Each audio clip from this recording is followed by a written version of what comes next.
بسم اللہ الرحمن الرحیم۔ شروع اللہ کے نام سے جو بڑا مہربان اور نہایت رحم کرنے والا ہے۔ رسول اللہ صلی اللہ علیہ وآلہ وسلم نے فرمایا، جو شخص کسی غیب کی خبریں سنانے والے کاہن کے پاس آئے اور اس سے کسی چیز کے بارے میں پوچھے تو 40 راتوں تک اس شخص کی نماز قبول نہیں ہوتی۔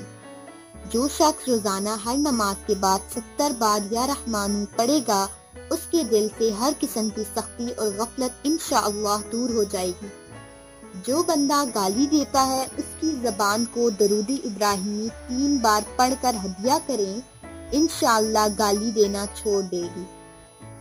اگر کسی کا قرض باوجود کوشش کے نہ اتر سکے تو اس کو چاہیے کہ ہر نماز کے بعد 12 بار یہ دعا پڑھے اور اول و آخر 11 بار جو درود شریف پڑھ کر عاجزی سے دعا کریں۔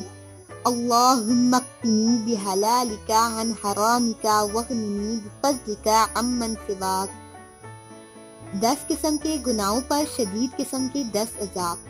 حضرت معاذ بن جبل رضی اللہ تعالیٰ عنہ سے روایت ہے کہ میں نے نبی اکرم صلی اللہ علیہ وآلہ وسلم سے جس دن سود پونکھا جائے گا اس دن تم لوگ مختلف جماعتیں بن کر آؤ گے کے متعلق پوچھا کہ اس کے کیا معنی ہیں، تو آپ صلی اللہ علیہ وآلہ وسلم نے فرمایا، ہے معاذ، آپ نے بہت بڑا سوال کیا۔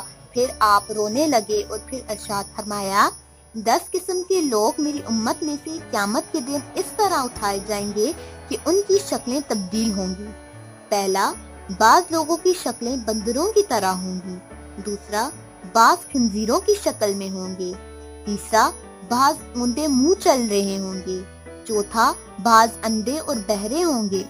پانچواں، بعض گنگے اور بہرے ہوں گے، کچھ بھی سمجھ نہیں رہے ہوں گے۔ چھٹا، بعض کی زبانیں نکلی ہوئی سینوں پر پڑی ہوں گی۔ ساتواں، بعض کے ہاتھ پاؤں کٹے ہوئے ہوں گے۔ آٹھواں، بعض آگ کے تیلوں پر ہوں گے۔ نواں، بعض مردار سے بھی زیادہ بدبودار ہوں گے۔ 10واں، بعض کو آگ کا لباس پہنایا جائے گا۔ تفصیل۔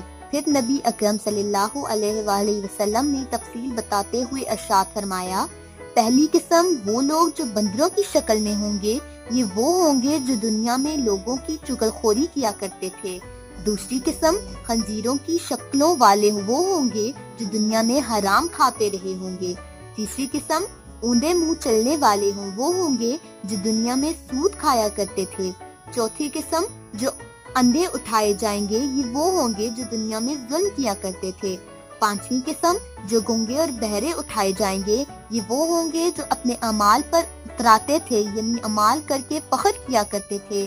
چھٹی قسم وہ لوگ جن کی زبانیں باہر نکلی ہوئی ہوں گی، وہ علماء اور واعظین ہوں گے جن کے قول و عمل میں تضاد ہوگا۔ ساتویں قسم وہ لوگ جن کے ہاتھ پاؤں کٹے ہوئے ہوں گے، یہ وہ ہوں گے جو دنیا میں اپنے پڑوسیوں کو تکلیف دیتے تھے۔ آٹھویں قسم وہ جو آگ کے تیلوں پر ہوں گے، یہ وہ لوگ ہوں گے جو دنیا میں لوگوں کی شکایات حکمرانوں کے پاس لے جایا کرتے اور ان کو ان سے پٹوایا کرتے تھے۔ اپنے تعلقات کی بنیاد پر دوسرے کو کسی سے اذیت دلوانے کا یہی انجام ہوگا، اوپر سے نیچے تک آگ ہی آگ میں گھرا ہوا ہوگا۔